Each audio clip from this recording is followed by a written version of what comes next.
এখন আমরা পড়ব নুরানি পদ্ধতিতে কোরআন শিক্ষা বই থেকে 15 নম্বর হাদিস। 15 নম্বর হাদিস শরীফ। কাফা বিল মারই 15 নম্বর হাদিস শরীফ।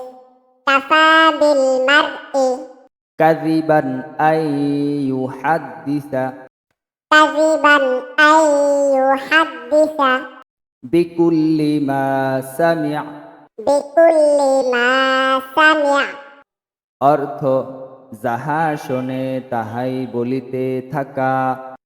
অর্থ যাহা শোনে তাহাই বলিতে থাকা।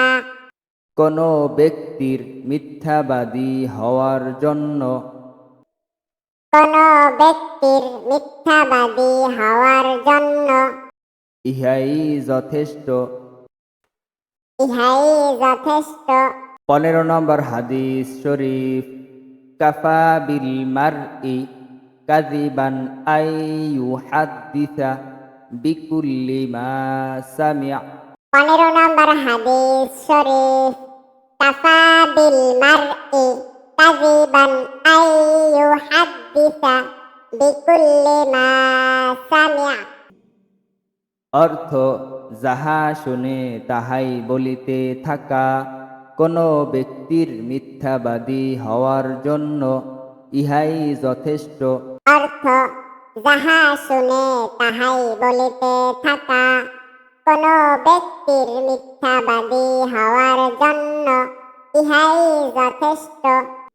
15 নম্বর হাদিস শরীফ। কাফা বিল মারই কাযিবান আই ইউহাদ্দিসা বিকুল্লি মা সামি'a। অর্থ যাহা শুনে তাহাই বলিতে থাকা। কোন ব্যক্তির মিথ্যাবাদী হওয়ার জন্য ইহাই যথেষ্ট। 15 নম্বর হাদিস শরীফ। কাফা বিল মারই কাযিবান আই ইউহাদ্দিসা বিকুল্লি মা সামি'a।